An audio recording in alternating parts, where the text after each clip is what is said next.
Major Garrett and Nancy Cortez are with us now from Longwood University in Farmville, Virginia, site of Tuesday's vice presidential debate. Thank you both for spending some time with me tonight. Major, let's start with you. Genius, a word that we've heard a lot from Team Trump since this weekend. So they're building this case that Trump's handling of the tax law is actually a positive thing. How is that going over? Well, Trump in Pueblo, Colorado today said, you got to understand the context of the times. There was this terrible economic recession in the 1990s. Many people in the real estate business were going out of business. I held on. I clung to my company. I fought through it. I'll fight for you, trying to essentially contextualize what is for many Americans a gasp-inducing loss in 1 year, $915 million. A couple of things that Trump glossed over. First of all, the recession of 1990 to 1991 was among the most mild in the post-war era.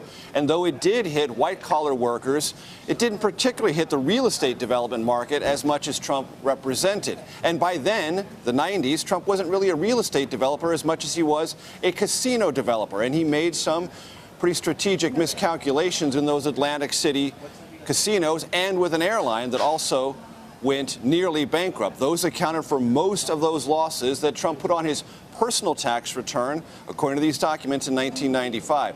So Trump tried to portray all of this as sort of a heroic businessman standing up against difficult economic times and also someone who understands the tax code and therefore will fight for those who feel the tax code is unfair to them.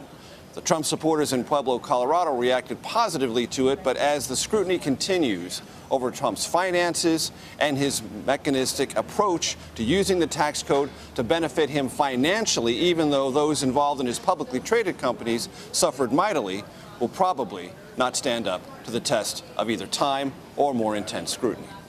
Well, Nancy, Secretary of State Clinton really focused on the fact that Trump lost almost $1 billion. Why not focus more on the fact that he's not paying his fair share like the rest of us are?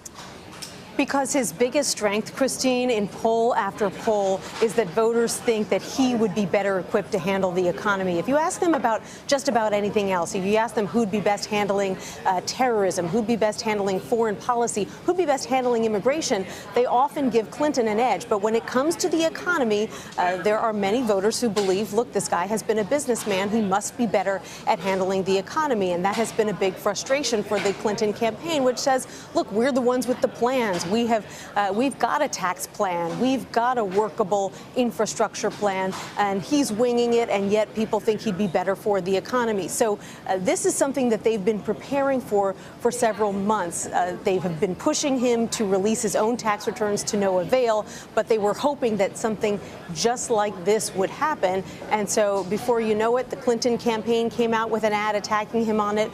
Priorities USA, the largest Democratic super PAC supporting Hillary Clinton, came out with an ad on it as well. And oh, by the way, the person starring in the ad just happened to be an Ohio voter talking about, look, the rest of us pay taxes. Why doesn't Donald Trump? If he doesn't pay taxes, how does he contribute to things like roads and schools and all the things that, we couldn't do in this country if we didn't have a tax base?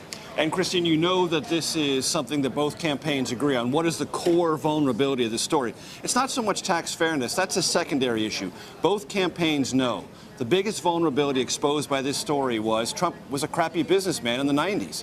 And Trump knows that's a big vulnerability if that becomes a cemented attitude about his relationship to business and business acumen. That's why today he phrased this all as being a tough, stalwart businessman who used every tool imaginable to save his company through hard times and used creative approaches to the tax code to rescue that business from tough times, making him a great businessman, not a terrible one. A genius, in fact. In this sense, the Clinton and Trump campaigns both agree what is the underlying vulnerability of this story. It's much less about tax fairness, much more about what kind of businessman is Donald Trump. Great point.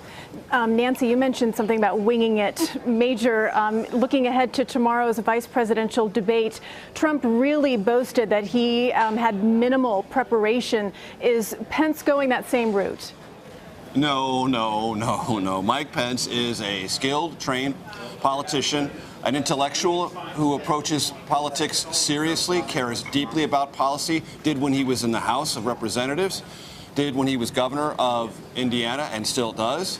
And I guarantee you he is taking a very studious approach to all the underlying issues. Yes, he will be there to deflect any Tim Kaine attacks on Donald Trump. He will be there to prosecute the case on behalf of the Trump-Pence ticket, but he also will be deeply versed in and conversant with all the various policy issues that are inevitably going to be raised in this vice presidential debate. And he has taken time off the campaign trail to sit down with his team and prepare methodically for this debate because, as Mike Pence knows, this is not just about the Trump-Pence ticket. If this Trump-Pence ticket doesn't succeed, this vice presidential debate will also be about a window into Mike Pence's own political future, and he doesn't want to blow it. Nancy, if I can ask you really quickly, the role of Pence and Kaine tomorrow night, are they just surrogates for the top of the ticket here, or are they trying to prove their own mettle, as Major just mentioned? Well, I think Tim Kaine's role is to try to hold Mike Pence's feet to the fire on a whole host of things that Donald Trump has said that Pence has tried to distance himself from. You know, Pence will often say on the campaign trail, well, you know, Donald Trump has a very distinct way of speaking. You know, he's just a regular guy. He's not a politician. And so what Kaine is going to try to do is to really hold Pence to some of the things that Donald Trump has said and push him to say, do you agree with that? Do you agree with him on that policy? Do you agree with the way that he characterized this group or that group? To try to show that there's some dissension between this team and to argue that he and Hillary Clinton are working in lockstep. At the same time, they do need to prove themselves, not just talk about the top of the ticket, because this is the oldest matchup between Hillary Clinton and Donald Trump that we have ever seen in a presidential matchup. She is 68 years old. He's in his 70s. And so both of these men could potentially end up at a moment's notice having to fill that top role. And so they're both trying to show that they have the gravitas and the knowledge to be able to do that. Major Garrett, Nancy Cortez in Farmville, Virginia, Longwood University, the site of tomorrow's vice presidential debate. Appreciate you taking some time with me tonight, guys. You're welcome.